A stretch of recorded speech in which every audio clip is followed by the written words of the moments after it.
Sí, mis películas suelen partir no tanto de una historia o un personaje, sino un poco de un aspecto formal del cine que yo quiero explorar, ¿no? En este caso era explorar esta presencia de figuras inmóviles en el paisaje para ver qué sensación temporal transmitía, ¿no? Entonces yo tengo ese ingrediente por un lado, por otro lado la voluntad de profundizar en el imaginario fantástico gallego, en los seres que lo pueblan y pues digamos, con esto trabajo, ¿no? Y a partir de ahí estaba como creando una pequeña historia. Y poco antes del rodaje, la directora de arte, que también es cineasta y amiga, Jaione Camborda, me habló de la historia del Rubio de Camelle, ¿no? Y esto fue a lo mejor 3 o 4 semanas antes de empezar el rodaje.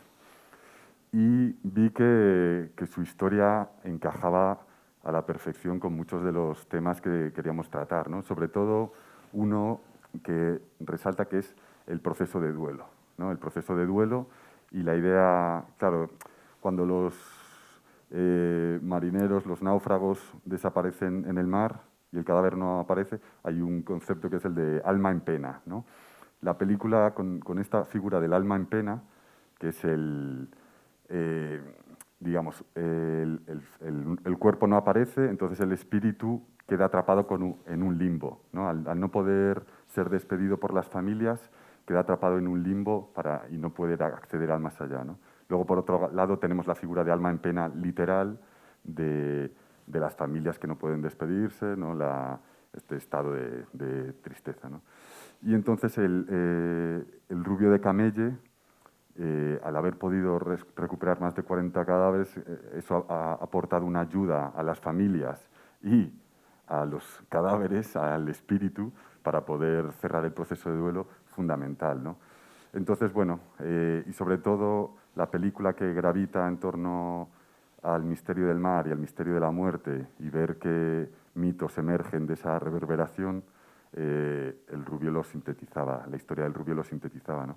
Y luego algo un poco que también tiene la película, que es esta voluntad híbrida de hacer una película que es documental en un aspecto, ¿no? Vemos las personas que vemos paralizadas, es la propia gente del pueblo, y hay una voluntad como de retratar, ¿no? De hacer una especie de álbum fotográfico de la gente del pueblo, con un relato de ficción legendario, con cine experimental, sensorial, ¿no? Este híbrido, incorporar al Rubio de Camelle, que se interpreta a sí mismo en la película, envuelto en esta